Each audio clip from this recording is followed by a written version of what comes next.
तभी ऑफिस आ जाऊँ प्रिपरेशन के लिए, इंटरव्यू के लिए। सर मैं सोच रहा हूँ नवंबर तक लग जाए, नहीं अक्टूबर लास्ट तक लग जाए, क्योंकि अक्टूबर सर लास्ट मतलब बहुत टाइम है हमारे पास, टेंशन मत लो। सर आज इस क्लास के बाद बात- 5 मिनट बात करनी थी आपसे। ठीक है कर सर लेंगे। 2 Thank मिनट जब की बात पूछनी थी अक्टूबर आपसे। लास्ट पर सर हमारी हफ्ते में खाली 4 ही क्लासेस होती हैं। हाँ आशीष कुछ कह रहे हो? यस सर, मैं आप बोल रहे अक्टूबर लास्ट पर सर हफ्ते में हमारी 4 ही क्लासेस होती है, तो उसमें कवर हो जाएगा सर? एकदम निश्चिंत रहो उसके लिए यार। अराउंड 20 to 30% जहाँ तक कह सकते हैं कि अभी हो चुका है।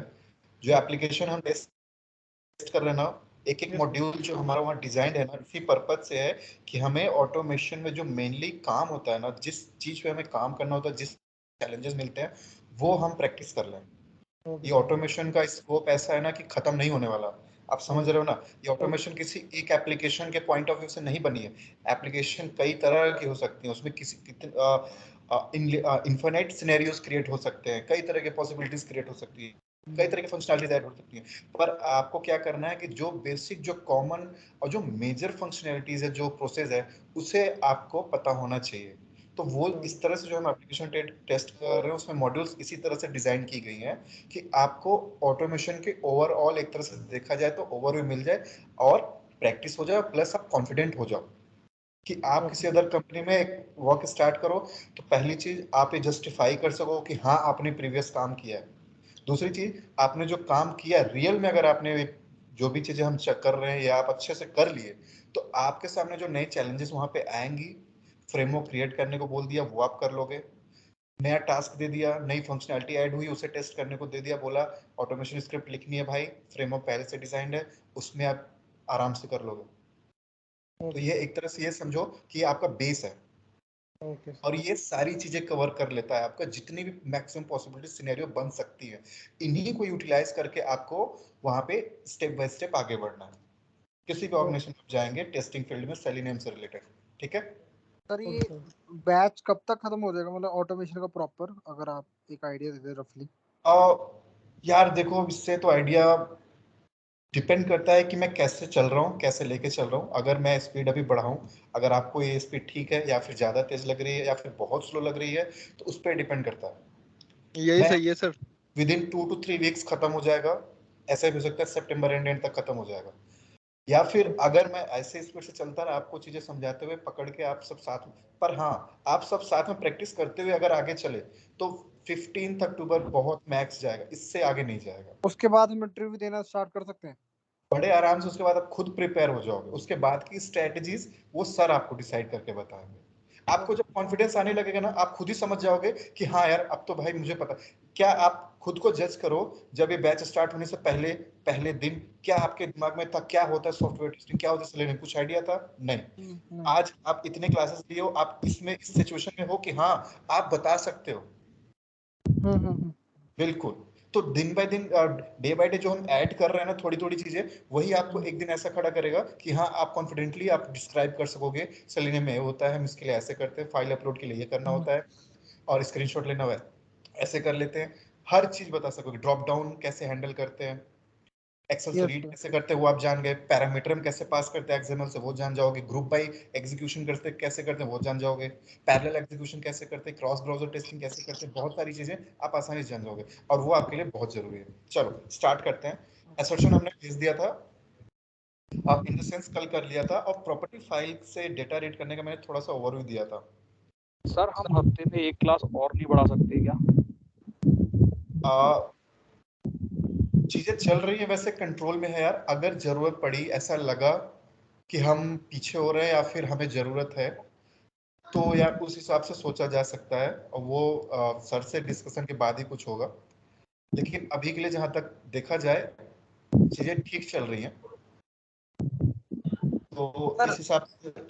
हाँ सर आप कोर्स वो देने वाले थे सर, सिलेबस का दे दिया क्या? सिलेबस? हाँ अरे हाँ यार, सिलेबस में दिमाग से उतर गया, वो मैं आपको भेज दूंगा ग्रुप में। आज अगर लेट नाइट में भेज सका तो ठीक है, नहीं तो कल आपको मॉर्निंग तक आपके ग्रुप में मिल जाएगा। ठीक है। चलो स्टार्ट करते हैं। आप ये बताओ, यहाँ तक जो प्रॉपर्टी एक्सेल यूटिलिटी से फाइल रीड करना और प्लस जो हमने वैलिडेशन वाला कॉन्सेप्ट पढ़ा था, यहाँ तक कंप्लीट हो गया है? और चीजें एकदम क्लियर है? या फिर किसी का ऐसा है कि एक क्लास छूटा हुआ, एक क्लास अभी रह गया, 2 क्लास रह गया? अगर ऐसा है तो प्लीज उसको कवर अप करके एकदम पैरेलल आ जाओ, पैरेलली चलो एक साथ। सर मेरा एक पॉइंट है जो थोड़ा सा पूछना है आपसे। हाँ पूछो आगे। सर जहाँ पर हमने ड्राइवर डॉट फाइंड एलिमेंट वाले पेज में कई सारे मेथड बनाए थे, मतलब हमने हाँ एक्सेल से फाइल को रीड करा करके हाँ और जो वेब एलिमेंट फैच कराए थे उनको जो कंपेयर करने का जो हमारा काम था, हाँ हाँ तो सर वो मेरा नहीं हो पाया। वो एसएल्ट उसमें सर मिल नहीं पा रहा मुझे जो यूज़ करना है। अच्छा चलो एक काम करो, तो मुझे ना स्काइप पे भेज देना एक बार। मैंने वैसे एक्सेप्ट कर लिया है आपका रिक्वेस्ट, कोई डाउट हुआ करे, कहीं नहीं कोड सर, में फंसे हो। मैं सर अंकित बोल रहा हूँ सर, मैंने तो रिक्वेस्ट ही नहीं भेजी। अ, अंकित आप चाहो तो क्लास के बाद मेरे को स्काइप पे उसका स्क्रीनशॉट भेज दो, अगर जरूरत पड़ी तो हम कनेक्ट कर लेंगे, नहीं तो मैं वहीं पे आपको उस पे जो भी रिजोल्यूशन होगा दे दूंगा, ठीक है? सर जैसे आप बता रहे थे ना कि एसर्ट का यूज़ करके, जैसे हमने अभी कल ही किया था एसर्ट का यूज़, हाँ हाँ हाँ और एक्चुअल डेटा और एक्सपेक्टेड डेटा को हमने मैच कराया था। हाँ। सर वो चीज़ वहाँ नहीं हो पा रहा है, ये एसर्ट वाला प्रोग्राम। एसर्ट का उसमें नहीं हो रहा, ये कह रहे हो? एसर्ट वहाँ पे कमांड जब आप यूज कर रहे हो एसर्ट आप, तो वो कोई एरर शो हो रहा है, मतलब ये तो ये दिखा रहा होगा ना कि यहाँ पे ये मेथड जो आप यूज करने जा रहे हो क्लास में मौजूद है। नहीं सर, जैसे हम कंट्रोल स्पेस दबाते हैं तो हमारे पास एसर्ट के कई सारे फंक्शन हाँ आ हाँ जाते हैं ना। हाँ हाँ अभी हमने कल जो यूज़ किया था वो किया था हमने स्ट्रिंग टाइप किया था, एक्चुअल हाँ स्ट्रिंग एक्चुअल और स्ट्रिंग हाँ हाँ हाँ ठीक है। एक्सपेक्टेड, लेकिन सर वो उसमें नहीं मिल पा रहा ये वाला। माइट बी यार कोई ऐसी हमारी जार फाइल से लाइब्रेरी मिसिंग तो नहीं है उसमें? या सर कि उसमें कहीं हमने लिस्ट में डेटा स्टोर कराया था तो शायद इस वजह से एरे दिखा रहा है सर, बहुत सारे एरे वो। तो यार वो एक बार देख लेंगे ना तभी आइडिया लग पाएगा, तब तक अच्छा अभी सर, स्टार्ट कर लेते हैं। लास्ट में मैं आपको थोड़ा 2 मिनट में दिखा हाँ दूंगा। हाँ दिखा देना बिल्कुल। चलो तो अब बात करते हैं आपका, स्क्रीन शेयर है, रिकॉर्डिंग लगा लो। तो प्रॉपर्टी फाइल आपने क्रिएट कर ली होगी, मैंने सारा प्रोसेस बता दिया था आपका, कैसे प्रॉपर्टी फाइल क्रिएट करते हैं, एक्सटेंशन क्या रखते हैं और उसका पाथ कैसे निकालना है वो भी देख लेंगे। अब हमारा बात है यहाँ पे इससे रीड करना डेटा। इसमें डेटा किस तरह से स्टोर होता है? की और वैल्यू पेयर में। की कौन सी है? ये यूआरएल जो आपके लेफ्ट हैंड साइड दिखेगी, राइट हैंड साइड उसका वैल्यू हो गया, जैसे आप नॉर्मल मैथमेटिक्स में पढ़ते आए हो। तो अब क्या है कि डेटा हमें कहाँ से फेच, कैसे फेच करना है? इस यूआरएल को पास करेंगे और इस यूआरएल को पास करते ही ये यूआरएल, इसके थ्रू जो भी वैल्यू यूआरएल को असाइन हुई रहेगी वो हमें वहां पे फेच करके वो दे देगा। अब वो कोड हम देखते हैं। तो अब रही बात प्रॉपर्टी फाइल से कोड हमें रीड करना है, प्रॉपर्टी फाइल से डेटा रीड करना है, तो अप्रोच कौन सा फॉलो कर रहे हैं? की ड्रिवन अप्रोच। और उसके लिए हमने पहले से एक प्रॉपर्टी फाइल का पैकेज प्रॉपर्टी यूटिलिटी बना रखी है। तो अब हम सेम उसी के अंदर उसकी एक कोडिंग क्रिएट करेंगे, ठीक है?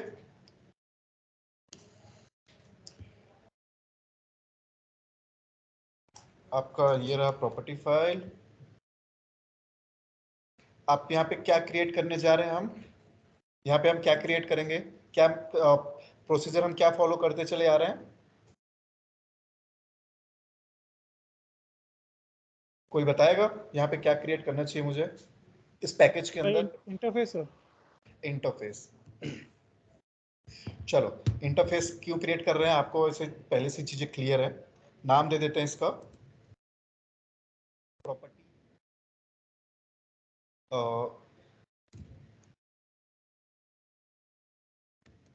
यूटिलिटी, ठीक है?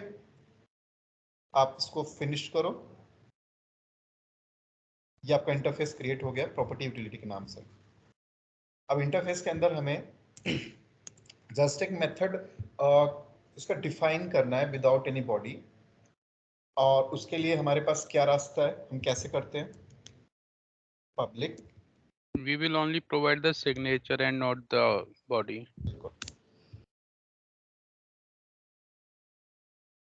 Read data. अब यहाँ पे पर्टिकुलर मेथड में हम पैरामीटर पास कर देते हैं, क्योंकि ये मेथड है इस इंटरफेस में प्रॉपर्टी यूटिलिटी में इसे हम इंप्लीमेंट करेंगे बेस लाइब्रेरी में। और बेस लाइब्रेरी में जब ये मेथड हम इंप्लीमेंट करेंगे तो वहां से जब भी उस मेथड को कॉल किया जाएगा, किसके बेसिस पे कॉल किया जाएगा? पैरामीटर पास करके। तो इसलिए हम इसका यहाँ पे टाइप डिसाइड कर देते हैं पैरामीटराइज्ड। पैरामीटर्स में क्या क्या पास होगा? एक्सेल में कौन कौन से पैरामीटर पास करते थे? Path, seat, row and column. Path, seat, row and column. Yes. यहाँ पे हम पाथ करेंगे, लेकिन यहाँ पे शीट, रो, कॉलम का यहाँ पे कोई कॉन्सेप्ट नहीं है। इसमें Path concept and key and value, I think. बिल्कुल, बस की करेंगे। वैल्यू तो की के थ्रू हमें मिलेगा। आपने अच्छा गेस किया, पाथ और की। ठीक है, तो ये पैरामीटर हम पास करेंगे। अब इसके बाद आता है इसको इंप्लीमेंट करना। तो इंप्लीमेंट हम कहाँ करेंगे? आप अपने बेस लाइब्रेरी में जाओ, ये मैंने कॉपी किया। यहाँ पे आपका एक्सेल यूटिलिटी पहले से ही है, ठीक है। एक्सेल यूटिलिटी के बाद जैसे ही इंप्लीमेंट्स कीवर्ड कर रहे हैं, तो इसमें कौन सा इंटरफेस इनहेरिटेंस मैंने हमने बताया था, बात किया था। कौन सा इनहेरिटेंस काम करेगा? कल ही हमने डिस्कस करी थी इनहेरिटेंस, कल या फिर Multiple inheritance. Multiple inheritance. Yeah. अब यहाँ पे हम इसको कॉपी कर देते हैं। ये आपको मांग रहा है इंपोर्ट करना, इंपोर्ट कर दो। इंपोर्ट करते ही आप इस पे ले जाओ। यहाँ पे देखो, जैसे आप कर्सर ले जाओगे, ऐड अनइम्प्लीमेंटेड मेथड्स बोल रहा है, ठीक है। तुरंत आप उस पर क्लिक करो, तो ये आपका वहाँ पे जो भी मेथड इनकम्प्लीट है उसे आपका यहाँ पे फेच करके लाएगा और उसे ये बोलेगा आप इसे कंप्लीट करें, ठीक है। का क्या मेथड है? पहले तो एक आप ट्राई कैच ब्लॉक ले लो।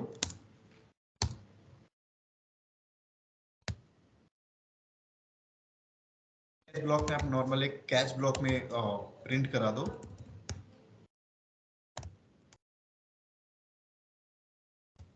मैसेज प्रिंट करा दो, show in gate data from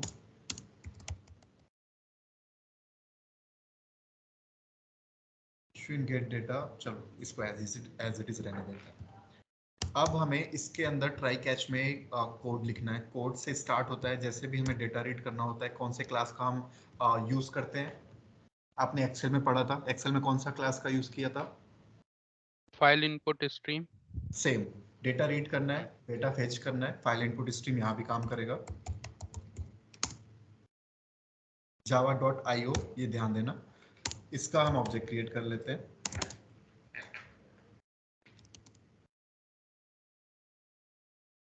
new तो फाइल इनपुट स्ट्रीम, यहाँ पे आपका पाथ मांग रहा है। Path in the sense parameter मांग रहा है, तो पैरामीटर के तौर पे आप क्या पास कर दो? पाथ। ये पाथ कहाँ से उठ के आएगा? जो पैरामीटर आपने यहाँ पे दिया हुआ है वो पाथ आपका इसमें आ गया, ठीक है। जैसा हम एक्सेल शीट में किए थे, आपने पढ़ा होगा उस टाइम। अब आती है बात अनदर क्लास। अब हमें रीड करना है डेटा उसके अंदर से, तो उसके लिए जैसे एक्सेल शीट में क्या होता था, एक्सेसएफ वर्कबुक आपको प्रोवाइड किया गया है। ये पर्टिकुलर उस एक्सेल को ओपन कर देगा, ठीक है। तो यहाँ पे क्या होगा, इसके पास एक क्लास है प्रॉपर्टीज क्लास। आप देखो यहाँ पे प्रॉपर्टीज, एक गलत आपका टाइप हो गया, एक सेकंड। कौन सी क्लास होती है वो आपको ध्यान देनी है, प्रॉपर्टीज। फिर उसका ऑब्जेक्ट बनाए,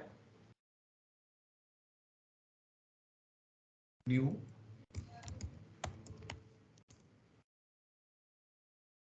प्रॉपर्टीज, और यहाँ पे आप उस पर्टिकुलर फाइल का जो पाथ यहाँ पे मेंशन किए हो, इसके थ्रू फाइल इनपुट स्ट्रीम के थ्रू उसे पास कर दो, FIS।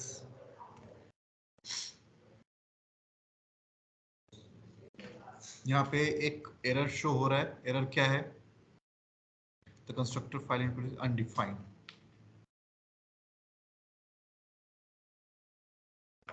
एक सेकंड देना गाइस।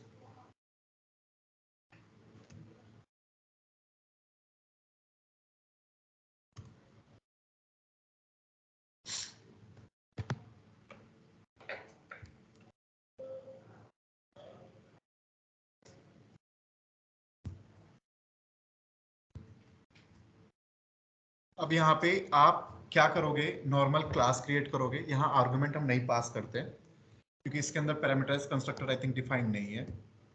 आप क्या करना है, जैसे आपने ऑब्जेक्ट क्रिएट कर लिया प्रॉपर्टीज क्लास का, अब आपको क्या करना है, प्रॉप इसका जो वेरिएबल आपने डिफाइन किया है उसके हेल्प से डॉट लोड आपको कॉल करना है। ठीक है, लोड जैसे ही कॉल करोगे वहां पे आपको फाइल इनपुट स्ट्रीम का जो आपने ऑब्जेक्ट क्रिएट किया रेफरेंस वेरिएबल पास करना है। ठीक है, यहां तक आपको क्लियर हुआ क्या क्या किया मैंने, क्या स्टेप्स ऐड किए? सिंपल, आपने फाइल इनपुट स्ट्रीम जैसे कि आपको एक्सेल या प्रॉपर्टी फाइल रीड करनी है वो आपने क्लास का ऑब्जेक्ट क्रिएट किया और उसमें पैरामीटर पास कर दिया अपना पाथ। ठीक है, उसके बाद हमारे पास कौन सी क्लास आती है जो रोल प्ले करती है पर्टिकुलर वहां से डेटा फेच रीड करने के लिए, वो आपकी प्रॉपर्टीज क्लास है। ठीक है, अब प्रॉपर्टीज क्लास के पास एक मेथड है डॉट लोड, उसके हेल्प से आपने पर्टिकुलर लोड करा लिया उस प्रॉपर्टी फाइल को। अब लोड के बाद क्या करना है, प्रॉप डॉट, इसमें मेथड होता है गेट प्रॉपर्टी। ठीक है, ये देखो गेट प्रॉपर्टी, और ये की मांग रहा है। तो जो की होता है हमारा जिसके हेल्प से हम पर्टिकुलर डेटा फेच करते हैं वो की हम यहाँ पास कर देंगे। ठीक है, ये और इजी होता है आपका एक्सेल से, बस ये 3 लाइन का कोड इसमें काम करता है। ठीक है, क्लास प्रॉपर्टी, उसके पास मेथड क्या है, लोड डॉट लोड मेथड है, फिर उसके के पास डॉट गेट प्रॉपर्टी। लोड से वो आपका प्रॉपर्टी फाइल पर्टिकुलर लोड होगा इस क्लास में, उसी के थ्रू मेथड है आपके पास डॉट गेट प्रॉपर्टी। तो फिर अब जाके आप वहां से वो मेथड यूज करोगे डॉट गेट प्रॉपर्टी, और गेट प्रॉपर्टी के नाम से आपको समझ में आ रहा होगा कि उसे प्रॉपर्टी को गेट करना। तो प्रॉपर्टी को गेट किस बेसिस पे कर रहे हो, आप की के बेसिस पे कर रहे हो। पे आपने देखा है कि जो आपका कॉन्फिग प्रॉपर्टी है उसमें वैल्यू कैसी है, की वैल्यू, की भेजेंगे उससे उठ के वो वैल्यू ऑटोमेटिक चली जाएगी।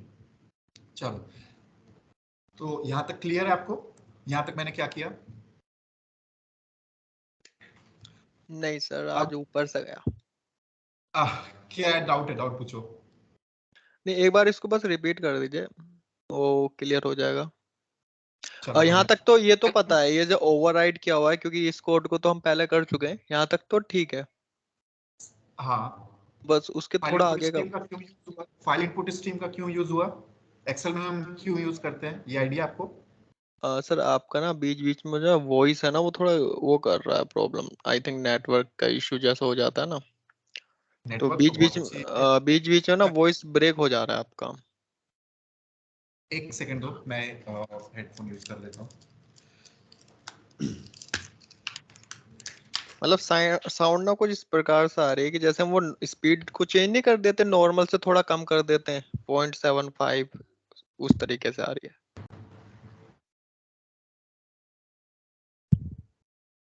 अब आवाज अब सही आ रही है आपको? यस सर, अब बेटर है। चलो बढ़िया। तो अब देखो, जैसे हमने एक्सेल में कैसे डेटा रीड किया था, पहले एक्सेल देख लेते हैं, उसी के पैरेलली हम इसे समझ लेंगे। फाइल इनपुट स्ट्रीम ये क्या कर रहा है, पर्टिकुलर उस एक्सेल शीट को उठा के लाता है। सेम आपका प्रॉपर्टी फाइल के लिए वो उठा के लाएगा जिस पाथ पे वो रखा होगा। ठीक है, सेम आपने एक्सेल शीट में भी वही चीज अप्लाई किया, प्रॉपर्टी फाइल के लिए भी अप्लाई किया। अब एक्सेल शीट में क्या था, आपके पास क्लास थी एक्सएसएफ वर्कबुक।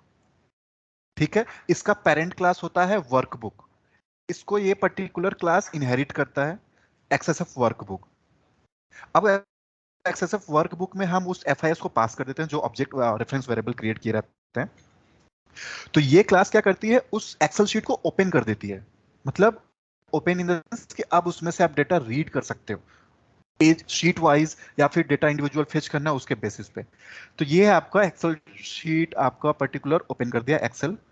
अब नेक्स्ट लाइन ऑफ कमांड है इसी WB, ये क्या है, रेफरेंस वेरिएबल है, किस क्लास का, एक्सएसएफ वर्कबुक का। उसके पास मेथड क्या है, डॉट गेट शीट एट, मतलब गेट शीट एट, सीट को फाइंड करो, पर्टिकुलर WB रेफरेंस वेरिएबल जो आपका ये है, इसमें वो आपका एक्सेल शीट ओपन हो रखा है इस लोकेशन पे, ये आपका लोकेशन एड्रेस होल्ड कर रहा है, ये वेरिएबल क्या कर रहा है, इसका रेफरेंस इसके पास है, इस वेरिएबल के पास। तो वहां पे क्या है कि वो एक्सेल शीट ओपन है, तो उसमें से कह रहा है कि डॉट गेट शीट एट, उसमें से एक सीट निकालो, किसके आधार पे, सीट नंबर के आधार पे, जो सीट नंबर हम भेजेंगे। आवाज आ रही है आपको? Yes sir. और किसी को दिक्कत आवाज से? No sir. चलो बढ़िया भाई। अब देखो मैं यही समझा रहा था एक्सेल शीट का वर्क कोड कैसे वर्क करता है, उसी की पैरेलली आपको प्रॉपर्टी फाइल का समझाऊंगा तो इजी हो जाएगा।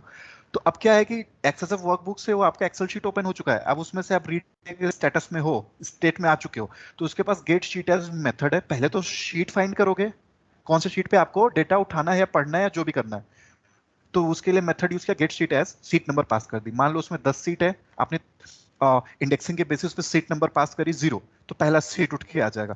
अब पहला सीट आपके सामने है, ये मतलब इन द सेंस से बैकएंड में चल रहा है, पहला सीट आपका बैकएंड में ओपन हो चुका है। अब उसके बाद क्या कोड कर रखा है, इसी पहले सीट के रेफरेंस हमने किसको दिया था, एक्सेसिव शीट को, उसका रेफरेंस वेरिएबल का क्या नाम है, शीट।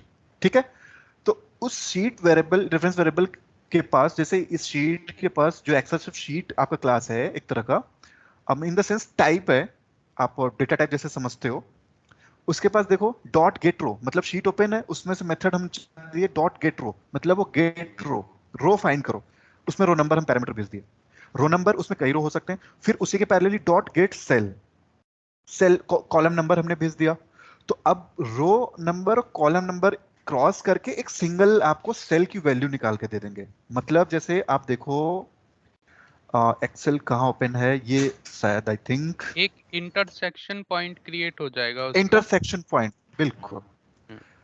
मैं वही प्रैक्टिकली सोचा था एक बार दिखा दूं अगर डाउट हो रहा हो तो। हाँ ये, अब देखो वो डॉट गेट रो करेगा तो कोई एक रो उठ के चली आएगी, मान लो नंबर 1 रो हमने पास किया तो ये पूरी रो उठ के आ गई। अब डॉट गेट सेल आप है, उसमें कॉलम नंबर पास कर रहे हो, तो एक कॉलम नंबर की वैल्यू पास करोगे तो देखो ये इंटरसेक्शन इसका कहां हो रहा है, ये वाले पे, तो इस सेल की वैल्यू वो उठा के आपको दे देगा एज अ रिटर्न। आप डेटा किस टाइप में स्टोर किए हो, स्ट्रिंग टाइप में, इन टाइप में, उस हिसाब से डेटा देगा, आप उस डेटा को स्टोर कराओ उस टाइप के वेरिएबल को डिफाइन करके। तो ये चीज हुआ है एक्सेल में। अब सेम क्या है कि प्रॉपर्टी फाइल में, वो प्रॉपर्टी फाइल में थोड़ा इजी है। प्रॉपर्टी फाइल में क्या है कि क्लास कौन सी है, प्रॉपर्टीज, उसका आपने ऑब्जेक्ट क्रिएट किया, प्रॉपर्टीज प्रॉप न्यू प्रॉपर्टीज, ठीक है। रेफरेंस वेरिएबल आपका यहाँ प्रॉप है, इसके पास एड्रेस है पर्टिकुलर इसके ऑब्जेक्ट का, इस क्लास के। अब उस रेफरेंस वेरिएबल के थ्रू हमने वहां पे उस प्रॉपर्टीज क्लास के मेथड्स को कॉल किया। मेथड पहले डॉट लोड, मतलब लोड करना है किसको, जो फाइल यहाँ पे आपकी पड़ी हुई पाथ पे, जो प्रॉपर्टी फाइल पड़ी है उसे लोड कर दो।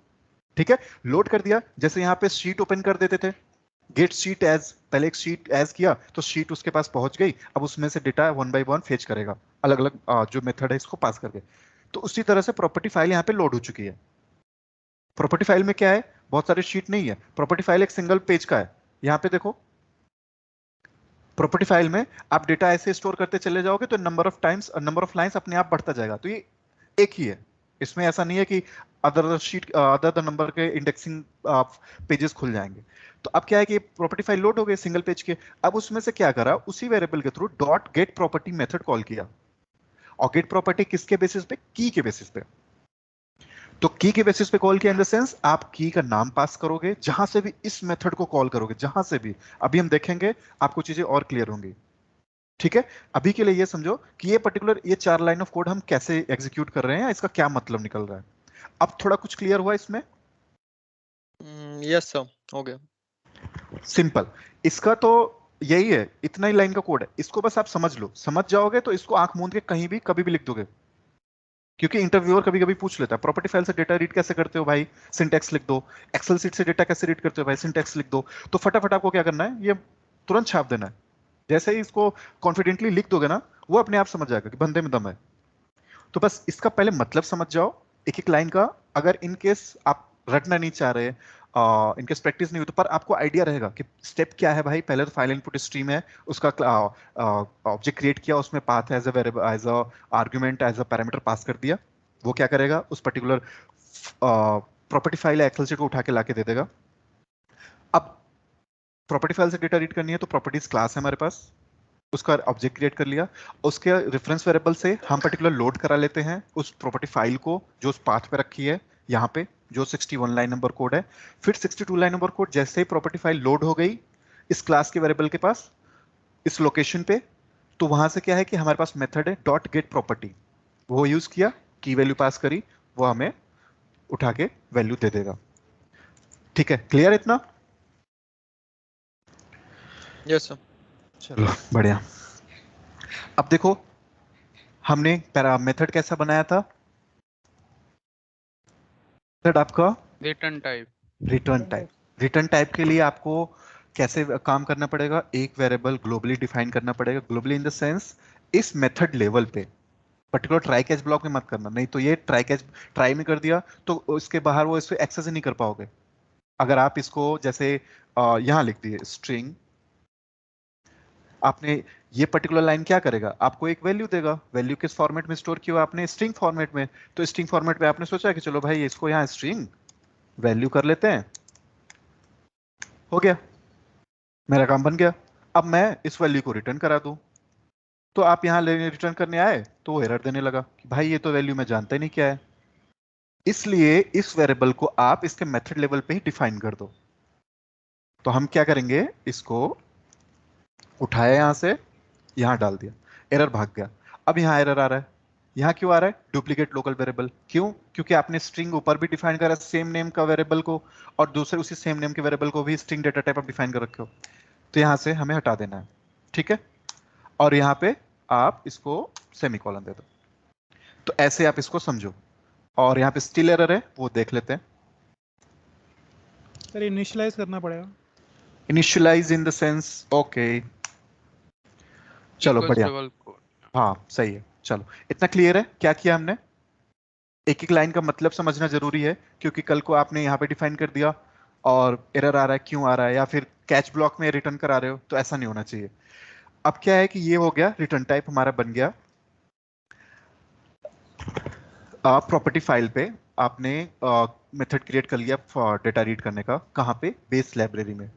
अब भाई उसमें हमने रखा क्या है? इस प्रॉपर्टी फाइल में रखा क्या है? क्या रखा है कोई बताएगा? सिंपल देख के, यूआरएल। जिस यूआरएल पे हम काम कर रहे हैं वही यूआरएल हमने यहाँ स्टोर किया है। तो इसको स्टोर करने का हमारा मकसद क्या था कि जहां जहां हम इस यूआरएल को हार्ड कोडेड कॉल कर रहे हैं, उसको हम क्या करेंगे कि उसको वैल्यू को हटा के हमें प्रॉपर्टी फाइल में रख देना है और उसके की से हमें कॉल करना है। ठीक है? यहाँ एरर एलियास ना सर, एलियास, एलियासिंग जो होता है सर, मतलब किसी चीज की जगह कोई दूसरा की यूज करते हैं aliasing। चलो कोई नहीं, ये भी ठीक है। की वैल्यू पे आप समझ पाए मैंने क्या बोला? आइए सर। चलो बढ़िया। तो अब देखो मेथड आपका क्रिएट हो गया। अब मुझे इस मेथड का जो गेट रीड डेटा है उसे यूज करना है। किस जगह यूज करना है कोई बताएगा? कहाँ के लिए हमने सारा प्रोसेस कर रहे थे?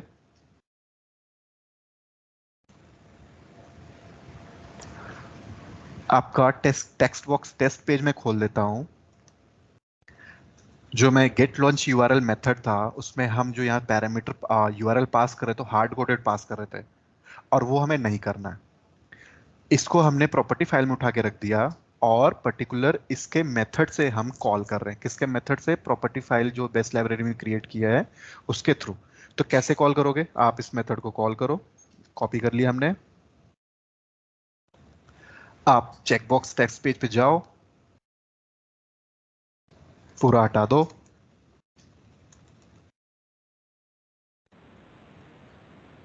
यहां पेस्ट किया।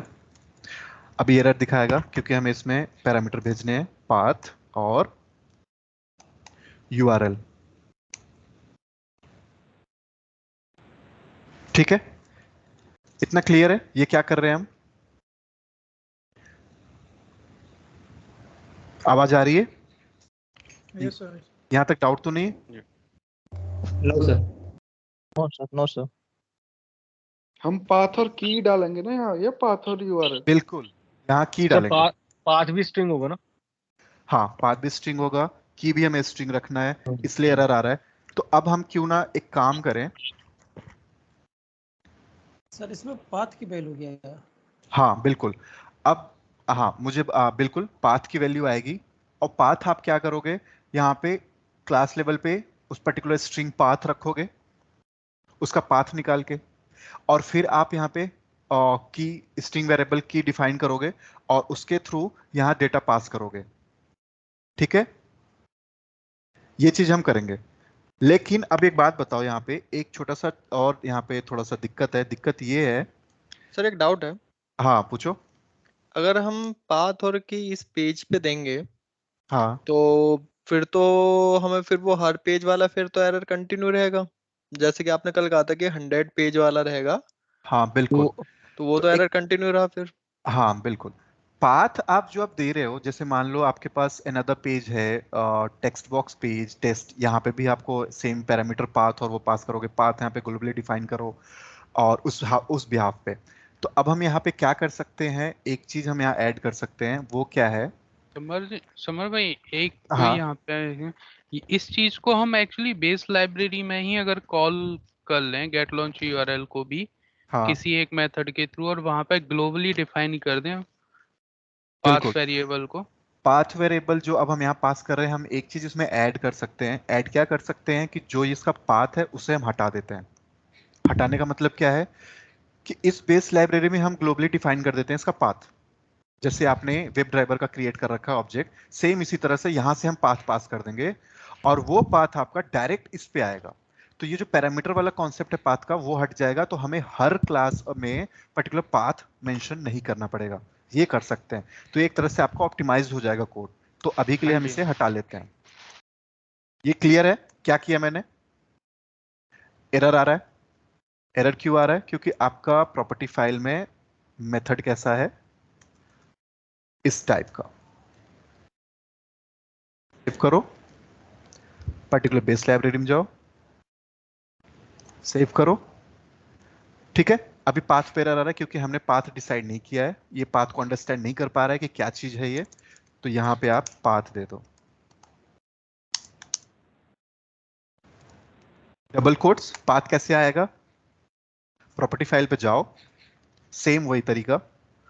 आपने प्रॉपर्टी फाइल यहीं स्टोर किया है? नहीं, कॉन्फ्लिक्ट कॉन्फिग प्रॉपर्टीज डॉट पे जाओ। Properties, yes. हाँ बिल्कुल, राइट क्लिक, प्रॉपर्टीज, ये आपका पाथ हो गया। इसका कॉपी किया, कैंसिल कर दो, कोई जरूरत नहीं है हमें, और यहां पे इसे मेंशन कर दो। ठीक है। तो ये आपका यहां से पाथ वाला कॉन्सेप्ट खत्म। आपको हर पेज पे अगर आप यूज करने जा रहे हो इस मेथड को गेट रीड डेटा, तो वो आप उससे बच जाओगे। ठीक है। अब ये रहा आपका स्ट्रिंग की एज अ पैरामीटर। यहां से पाथ हटा दिया। बट यहाँ पे हम यूआरएल ही तो मेंशन करेंगे क्योंकि हमें यूआरएल ही वहाँ पे, यस। बिल्कुल, यूआरएल मेंशन करेंगे। क्या मेंशन करेंगे? यूआरएल। क्यों मेंशन करेंगे? ये आपका की का काम कर रहा है। की वैल्यू जो है। बिल्कुल ठीक है। लेकिन हाँ, स्ट्रिंग टाइप में नहीं करेंगे, जो मैंने उसको पैरा कोट्स में रखा था, डबल कोट्स में, क्योंकि वो उसे समझ नहीं पाएगा। फिर ये स्ट्रिंग डेटा हो जाएगा इसके लिए। तो हम क्या करते हैं, इसको ग्लोबली डिफाइन कर दो या फिर आप बेस लाइब्रेरी में ही रख दो। इतना क्लियर है आपको?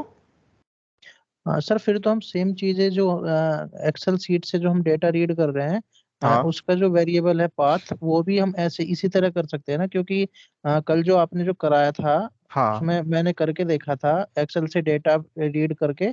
तो ये हाँ सेम प्रॉब्लम मेरे साथ में भी कल आई थी पाथ वाली। तो फिर मैंने क्या किया था, फिर जो चेक बॉक्स टेस्ट है तो उसी में ही मैंने उसको पाथ फिर मैंने डिफाइन किया था स्टैटिक करके, तब मैंने उसको चेक। यूज किया था। तो सेम चीज उसके लिए भी कर सकते हैं ना सर, एक्सेल शीट से जो डेटा रीड कर रहे हैं उसके पाथ के लिए हम। एक्सेल शीट का आप कितने पेजेस पे यूज कर रहे हो वो डिफाइन करता है। अगर मल्टीपल पेजेस पे कर रहे हो तो उसको भी सेम उसी तरह से बना लो। पाथ अगर आपका कॉमन है तो आप यस सिंपल सी सर। बात है बेस लाइब्रेरी में डिफाइन कर लो। ये हमने प्रॉपर्टी फाइल के लिए इसलिए किया हम्म। क्योंकि आपका देखो ये चीज पर्टिकुलर, ये मेथड हर टेस्ट क्लास में करोगे, क्योंकि हमने जो at the rate before test में गेट लॉन्च यूआरएल रखा है ना, तो हर यस जगह सर। हमें कॉल करना पड़ रहा है। तो इसलिए हम पहले से इस चीज को लेके चल रहे हैं। यस सर, यस सर, क्योंकि सर एक्सेल शीट से जो डेटा रीड किया था हमने वो भी दो क्लासेस में हमारा हो चुका है। एक तो हमने टेस्ट बॉक्स टेस्ट में किया था, हाँ और एक जो कल आपने कराया था एसर्ट के थ्रू जो डेटा फैच करने के लिए, एक वहां पे भी हुआ था। तो मैं उसके लिए बोल रहा था सर। हाँ ठीक है। इतना क्लियर है? Yes sir, yes sir. चलो, अब मैंने यहाँ पे क्या किया, ये जो यूआरएल है डबल कोट्स में रखना पड़ा। क्यों रखना पड़ा? क्योंकि जो हम यहाँ पे पैरामीटर स्ट्रिंग पास कर रहे हैं वो स्ट्रिंग टाइप का, वो पाथ की इश्यू थी। पाथ इसलिए था क्योंकि उसे हमें ग्लोबली यहाँ पे मेंशन करना पड़ता जितने क्लासेस में यूज कर रहे हो। अभी तो आपके पास 3 क्लास है, कल को मल्टीपल क्लासेस हुई तो हर जगह आप उस पाथ को डिक्लेयर करोगे और उसका स्पेस जाएगा, वेस्ट होगा। तो इस बिहाफ पे क्या करा, बेस लाइब्रेरी में कर दिया डायरेक्ट, और वो कॉमनली यूज हो गया डायरेक्टली उस मेथड में। यहां तक क्लियर है आपको?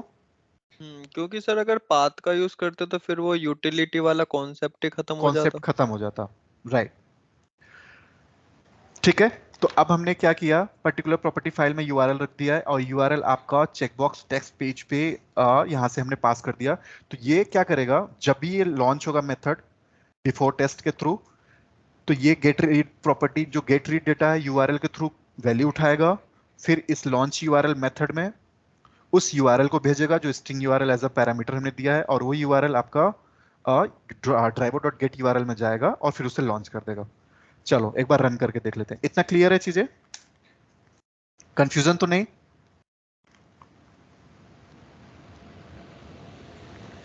ठीक है। चलो बढ़िया।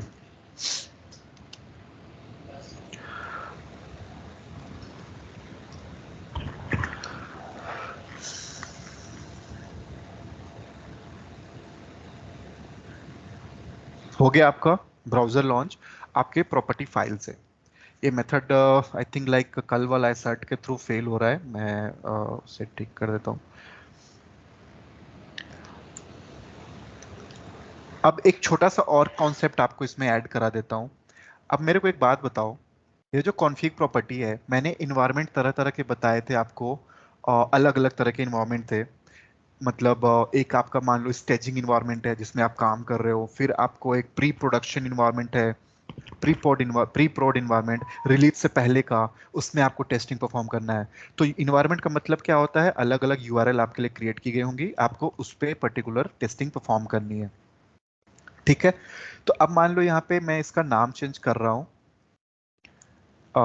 इसका नाम दे दो स्टेजिंग यूआरएल और यहाँ पे प्रीपोर्ट यूआरएल। इसमें नया वाला यूआरएल हम पास कर लेते हैं। नया वाला यूआरएल आई थिंक सिर्फ यहां तक है।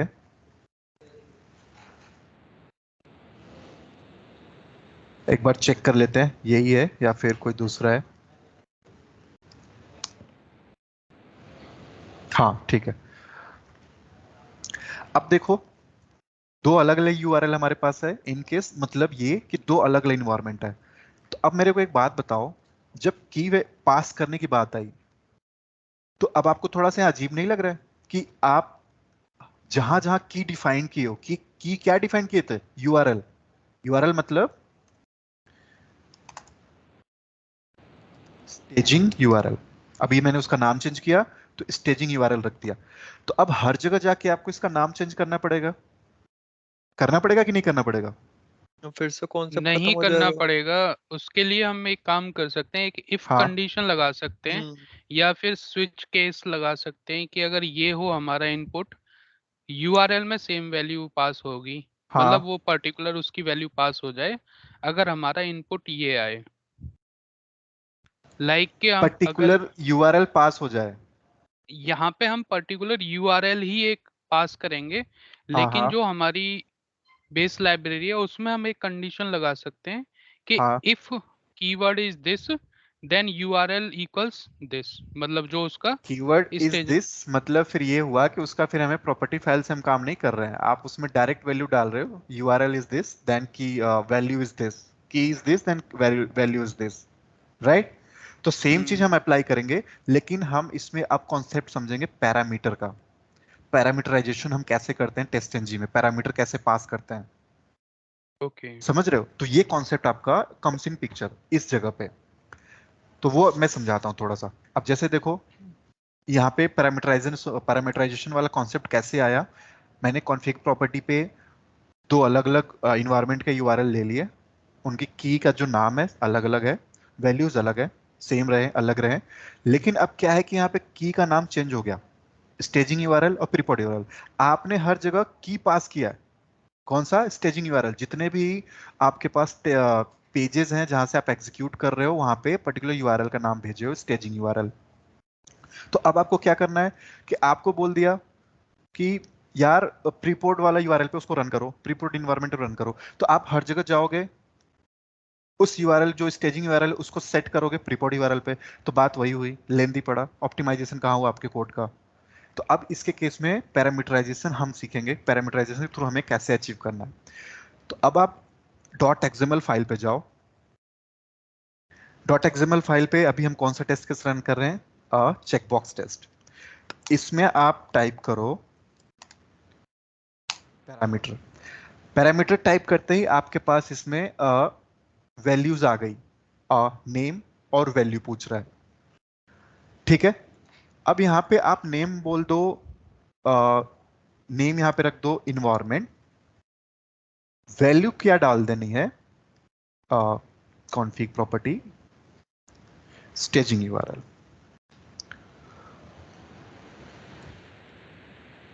ठीक है, यहाँ पे हमने वैल्यू पैरामीटर आपका यूज किया, एक टैग पैरामीटर टैग के अंदर आपने डिफाइन किया एट्रीब्यूट्स जो आपके हैं नेम और वैल्यू, ये पैरामीटर में पूछता है क्या नाम रखे हो और उसकी वैल्यू आप क्या देना चाहते हो।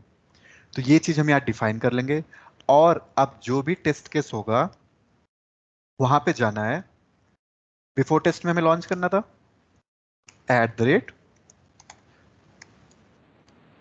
@पैरामीटर। इसमें आ गया आपको concept org.junit parameterised parameter, parameter I think first one देख लेते हैं। अब इसमें उस पैरामीटर का वैल्यू पास कर देना। क्या था उसकी पैरामीटर का नेम, नेम पास करना है। नेम आप देखो, नेम क्या रखा है हमने, क्या नाम का पैरामीटर हमने क्रिएट किया है, एनवायरनमेंट का नाम ENV। ENV। हमें ENV पास करना है वहां पे। आपका चेकबॉक्स टेक्स्ट है, यहां पे ENV पास कर दो। ये आई थिंक पैरामीटर हमने गलत, attribute value is undefined for the notation type parameter. एक बार नाम चेक कर लेते हैं, सेम है, ENV सही है।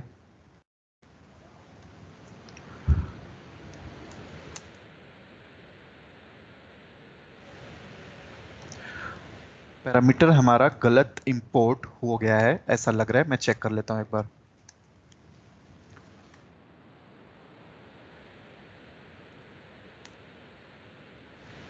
पैरामीटर्स org.testng.annotations, ये चेक कर लेना आप लोग एक बार।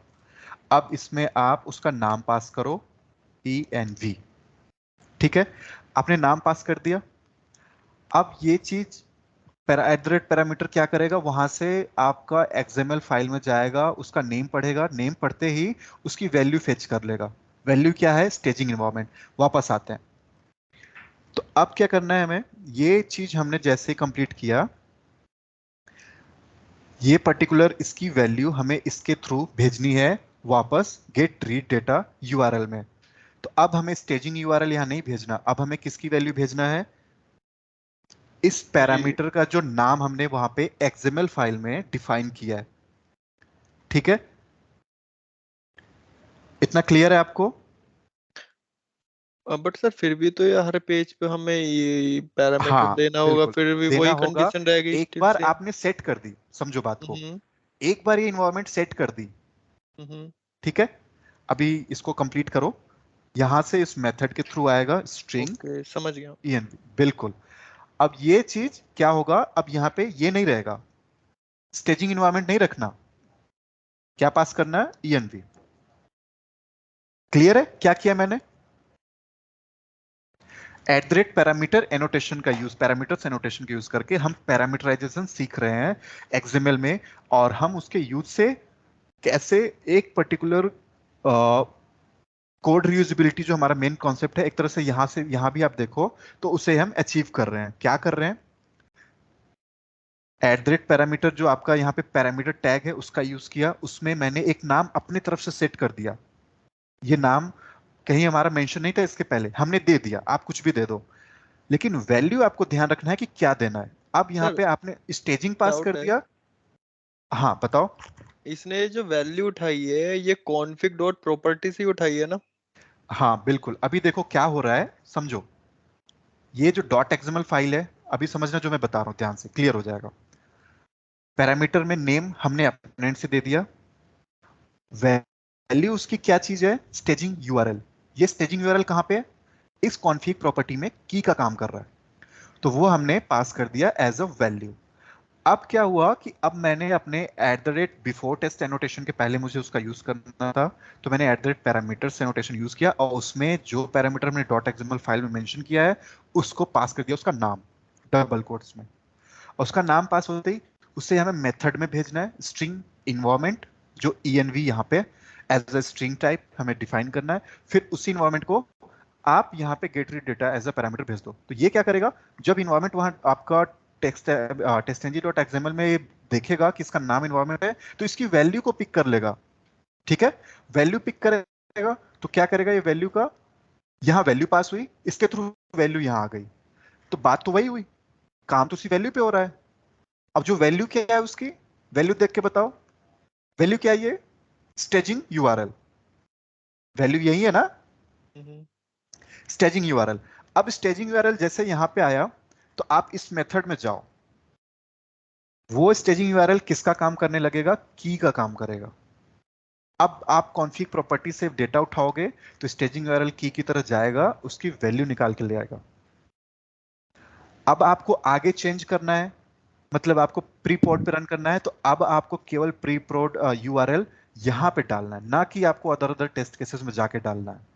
तो ये चीज हो गया आपका कोड ऑप्टिमाइजेशन कह लो, कोड रियूजेबिलिटी कह लो, पैरामीटर का यूज कैसे करते हैं वो कह लो, क्योंकि इस पे भी क्वेश्चंस पूछता है कि आप पैरामीटर आर्गुमेंट कैसे पास करते हो, पैरामीटर का यूज कैसे करते हो टेस्ट एनजी के थ्रू, डॉट एक्सएमएल फाइल के थ्रू। तो ये सिनेरियो आपको पूरा पता होना चाहिए कैसे कैसे करते हैं। यहां तक चीजें क्लियर है? मुझे लग रहा है थोड़ा सा कंफ्यूजन हो गया है। क्लियर है सर। और भाई और सब, अमित अमित कुमार यादव, क्लियर सर। बढ़िया। सुमेश भाई आपको क्लियर हुआ? हाँ क्लियर है, बट इसमें जो हमने जैसे डिफाइंड किया है ना, एक मिनट उस पे जाओगे आप? हाँ बताओ। हमने जैसे हमने इसमें डिफाइन किया चेक बॉक्स पे नहीं, वो जो एक्सएमएल एक फाइल सेकंड इसे हमारी। सेव कर लेता हूँ, ये सेव नहीं हो रहा है यहाँ पे, एक्सएमएल फाइल, ठीक है आगे। हमने जैसे इसको जो अपना टेस्ट जो नेम ले रखा है चेक बॉक्स में डाला है, ये जो पैरामीटर पास किया है, तो हाँ ये हम जो जो अलग नाम के वो बनाएंगे, टेस्ट बना केस बनाएंगे, उसमें भी हमको सेम देना पड़ेगा या एक ही बार डिफाइन करना पड़ेगा ये? आप सेम दे दो। हमारा टेस्ट बॉक्स, हर टेस्ट हम अलग अलग इंडिविजुअली रन करा रहे हैं विदाउट इंडिपेंडेंट, तो हम अभी के लिए अलग अलग दे सकते हैं। तो कंबाइंडली फिर अगर उस आपका, हाँ हाँ पूछो। तो फिर अगर हम अलग अलग करेंगे तो फिर हमको हर जगह जितने हमने टेस्ट केस बना रखे हैं, मतलब जिसको हम कॉल कर रहे हैं, तो उसमें हमको ये अलग अलग देना पड़ेगा ना इस केस में तो? हाँ अभी के लिए जब हम काम क्या कर रहे हैं ना कि हर टेस्ट क्लास को अलग अलग कॉल कर रहे हैं, इसलिए हमें अलग अलग हर के लिए मेंशन करना पड़ेगा। अगर आप सूट फाइल क्रिएट करके करोगे तो उसमें क्या होगा कि एक साथ सभी टेस्ट केसेस के लिए कर दिया जाएगा, इन द सेंस जैसे हमने यहां पे यूज किया एट दैट पैरामीटर नोटेशन, ये चीज। तो वो आपका जब सूट फाइल क्रिएट होगा तो उसमें क्या होगा कि हर टेस्ट क्लासेस को कॉल किया जाएगा, और हर टेस्ट क्लासेस के थ्रू किस एनोटेशन के थ्रू कॉल होगा, at the rate test annotation. तो उसी में आप at the rate parameter annotation use करके पास कर सकते हो अपनी वैल्यू। तो ये चीज होता है। तो अभी के लिए जैसे हम अपना टेस्ट केसेस इंडिविजुअली रन कर रहे हैं, मतलब विदाउट इंडिपेंडेंट, बिना क्लब किए, तो इस बिहाफ पे हमने ऐसे इसको कॉन्सेप्ट अपनाया। तो पैरामीटर का ये कॉन्सेप्ट हो गया कि अब हमें हर जगह जाके चेंज नहीं करना है उसका यूआरएल का वैल्यू, डायरेक्ट वहां से नाम उठाना है, नाम यहाँ पे डाल देना है, वो उस हिसाब से रन करेगा। क्लियर है? ओके, मतलब हमको पैरामीटर सूट में पास करना पड़ेगा अगर हम ग्लोबली सबके लिए करते हैं तो? हाँ उसकी सूट फाइल क्रिएट करके। हाँ ओके, वो आगे चल के बताओगे ना? हाँ बिल्कुल, आगे देख लेंगे उसे। ओके ओके ठीक। इतना क्लियर है? हाँ बिल्कुल। चलो एक बार इसे रन करके देख लेते हैं। Test NG enable true enable false.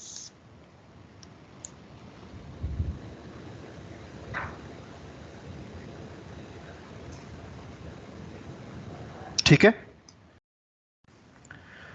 चलो बढ़िया।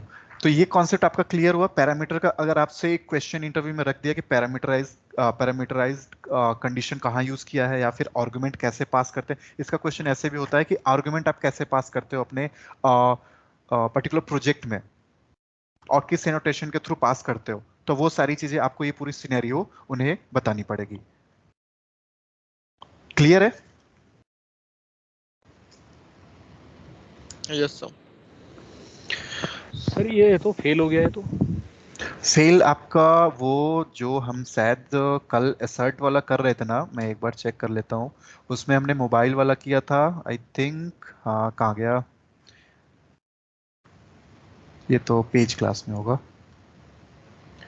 ये जो ई हटा दी थी शायद, इसे मैं ऐड कर देता हूँ तो उसका आ रहा होगा। असर्शन फेल हो रहा था। चलो रिपोर्ट में भी एक बार चेक कर लेते हैं, अगर फेल ऐसे डाउट हो रहा है तो।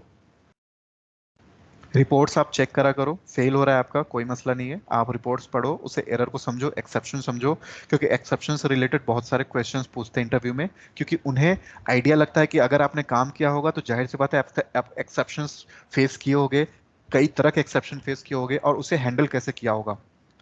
तो एरर आता है, कोई डरने की बात नहीं है, आप तुरंत उसके रिपोर्ट को एक्सेस किया करो और उस एक्सेप्शन को देखा करो या उस एरर को देखा करो, समझा करो।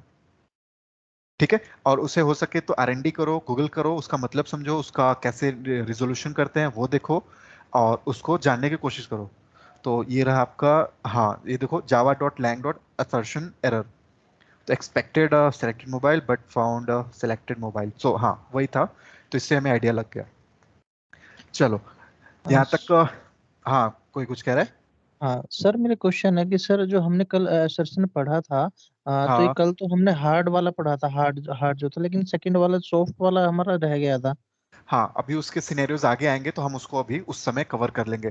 तो सॉफ्ट वाला कुछ खास नहीं है, सॉफ्ट वाले में क्या करना है पता है, सॉफ्ट यस। असर्ट का क्लास का नाम है, उसका ऑब्जेक्ट क्रिएट कर लो, soft assert, assert equals new soft assert, okay okay और ओके। उसके वेरिएबल से फिर उसके मेथड्स को कॉल कर लो, ये चीजें वहां पे। और लास्ट में आपको एंड पॉइंट, जब आपका ब्रैकेट मतलब वैलिडेशंस जहां सारा कंप्लीट हो जाएगा, उसका नेक्स्ट लाइन का कोड होगा असर्ट डॉट असर्ट ऑल, मतलब उसके रेफरेंस वेरिएबल के थ्रू असर्ट ऑल का मेथड कॉल कर लो।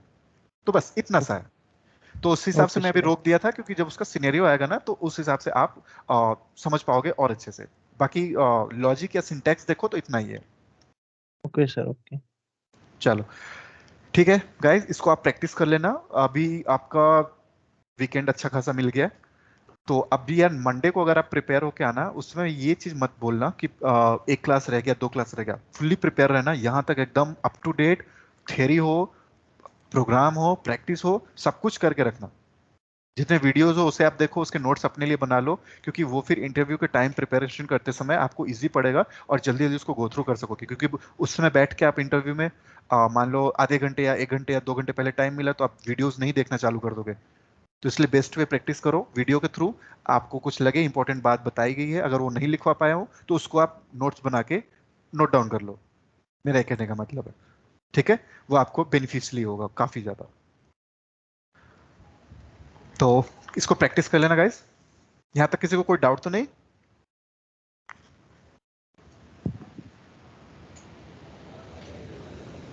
सर वो जो हेलो हाँ अंकित।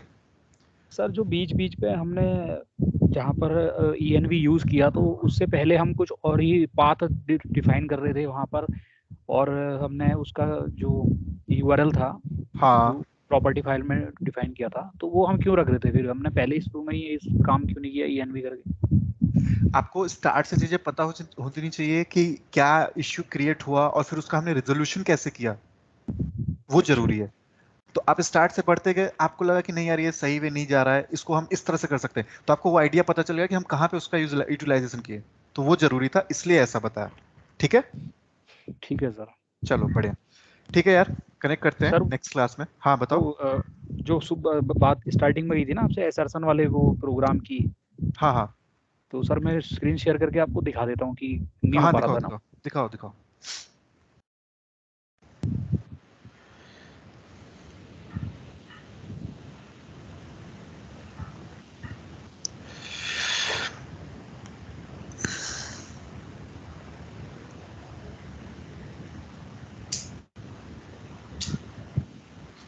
सर स्क्रीन शो हो रही है मेरी?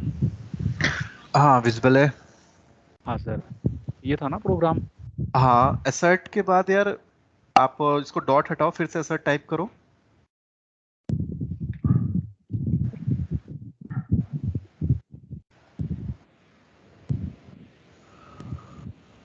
वो कंट्रोल और स्पेस करना, कंट्रोल और कुछ नहीं आ रहा। assert org.junit java.lang। यार ये JUnit का शो हो रहा है आपका टेस्ट एनजी, मुझे नहीं लग रहा है कि डाउनलोड हुआ है। एक बार इसको कंफर्म कर लेना। ये आप इसका सर पैकेज देखो, पैकेज का एक बार देखो, पैकेज से आइडिया लगेगा क्या हो रहा है। टेस्ट एनजी का आना चाहिए ना आपका। हाँ सर, इसमें टेस्ट एनजी सर नहीं डाउनलोड किया है असल में। हाँ तो उसको आप कर लेना तो हो जाएगा, उसमें दिक्कत नहीं आएगी। सर उस समय टेस्ट एनजी पढ़ाया नहीं था ना, क्योंकि तो फ्रेमवर्क तो बाद में सिखाया सर, ये फ्रेमवर्क हाँ नहीं था। हाँ हाँ चलो, तो उसको आप कर लो। तो उससे ना जैसे आप पैकेज इंपोर्ट करने लगो ना, तो इंपोर्ट करते समय ध्यान देना कि कौन सा पैकेज के थ्रू कर रहे हो, क्योंकि आपको क्या चाहिए, टेस्ट एनजी चाहिए, JUnit नहीं चाहिए। JUnit के पास ये सारी फैसिलिटीज नहीं थी, उसी का तो मॉडिफिकेशन है ये टेस्ट एनजी, है ना। हाँ सर। हाँ ठीक है, इसको कर लेना। सर इसके अलावा भी कोई मेथड होता है हमारे पास कंपैरिजन के लिए एसर्ट के अलावा? एसर्ट यार अभी तो यार एसर्ट के थ्रू ही बात होती है। हार्ड एसर्ट होता है जो एसर्ट के थ्रू होता है, और प्लस सॉफ्ट एसर्ट या वेरीफाई, तो ये दो वे है। सर जैसे जो बाकी ये सेलेनियम 4 वर्जन का तो मुझे नहीं पता ना, वो अभी मैंने यूज किया है। हो सकता है उसके अंदर कुछ ऐसा फंक्शनलिटी ऐड हुआ हो। अभी तो कौन सा वर्जन यूज कर रहे हैं सेलेनियम का, पता है आपको? 3.1। अंकित कौन सा वर्क कर रहे हैं? नहीं सर गलती 3.14 1.59 कर रहे हैं। अच्छा बताया आपने रामनिवास भाई। तो उसमें शायद हो सकता है नेक्स्ट में अपडेटेड हो। और टेस्टेंजी का कौन सा वर्जन यूज करते हैं अंकित? सर ध्यान नहीं है। 7.4.4 आई थिंक है उसे, 7.4.0 आई थिंक, चेक कर लेना उसे। चलो सर मैंने टेस्ट एनजी का बता दिया था। अच्छा सर, चलो बढ़िया सर कर। ये हाँ जो जैसे JUnit पहले यूज होता था, तो सर इसमें हम कंपैरिजन के लिए क्या यूज करते थे वैसे? यार इसमें मुझे नहीं लग रहा है कि कंपैरिजन की उसमें थी ऑप्शंस, क्योंकि सेलेनियम का जो अपडेट हुआ है, अगर आप सेलेनियम भी देखो ना, तो सेलेनियम अब जाके इनहेंस हुआ है। अब इसके इतनी ब्रॉड स्कोप है वेब एप्लीकेशन टेस्ट करने की, इसके पहले नहीं था।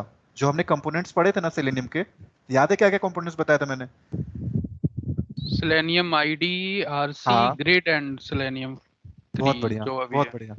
तो अब क्या है, जो सेलेनियम 3 है उनसे बेस्ट है हर चीज में, और उसमें बहुत सारी फंक्शनलिटीज है। देखो उसी के बिहाफ पे हम ऑटोमेट कर ले, लेकिन यहाँ पे भी लिमिटेशंस है। हम इमेजेस नहीं कर सकते, कैप्चा नहीं कर सकते, ओटीपी नहीं कर सकते। माइट भी हो सकता है कि सेलेनियम और स्क्रीनशॉट के लिए हमें मेथड्स क्रिएट करना पड़ता है। बाकी अपलोड के लिए हमें अलग से लॉजिक लिखनी पड़ती है। तो हो सर सकता है कि जो नेक्स्ट आ रहा है उसमें अपडेट हो। तो इसी बिहाफ पे आपका जैसे ये है ना, जिसकी बात कर रहे हो JUnit का, तो उसका अपडेटेड वर्जन टेस्ट एनजी है।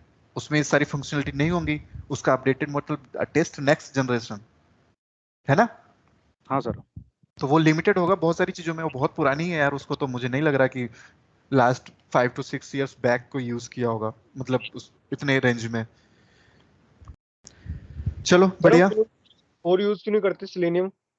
स्टेबल नहीं है अभी यार, शायद उस पर अभी काम चल रहा है जहां तक उम्मीद है। और या फिर वो अभी न्यू है इसलिए इंट्रोड्यूस नहीं कर रही है ऑर्गेनाइजेशंस। बहुत रेयर जहां तक मुझे उम्मीद है अभी तक, तो मेरे नॉलेज में जहाँ फ्रेंड्स हैं या फिर कलीग्स हैं या फिर साथ के बंदे हैं, तो उसमें अभी तक नहीं सुनने में आया। लेकिन आप उसको ना जब मेमोरी रिपोजिटरी में जाके देखोगे ना सेलेनियम 4 का, तो स्टेबल वर्जन आई थिंक है सेलेनियम 4 का। पर उसे यूज करने के लिए फिर उसके बारे में R&D करनी पड़ेगी, उसके बारे में जानना पड़ेगा कि इसमें क्या ऐड हुआ है, क्या इसमें हम और अच्छा कर सकते हैं। तो वो सारी चीजें तो टाइम टेकिंग है, शायद इसके लिए कोई टाइम ज्यादा नहीं निकालना चाह रहा होगा। पर अगर कहीं कोई प्रोजेक्ट इनिशियल स्टार्ट होना होगा तो वो सेलेनियम 4 प्रेफर कर लेगा। ओके चलो बढ़िया है, मिलते हैं फिर यार नेक्स्ट क्लास में, ठीक है। Yes sir. मैं चलो आपको बाय। कितनी देर में कॉल करूं सर? यार मैं आपको कल कर मैसेज लूं? करता हूँ, मैसेज करता हूँ मैं आप। Okay sir. चलो बढ़िया, बाय गाइस, गुड नाइट यार। Good night. Bye, good night, happy weekend everyone. Happy weekend guys. Same to you भाई। Thank you. हेलो राम भाई।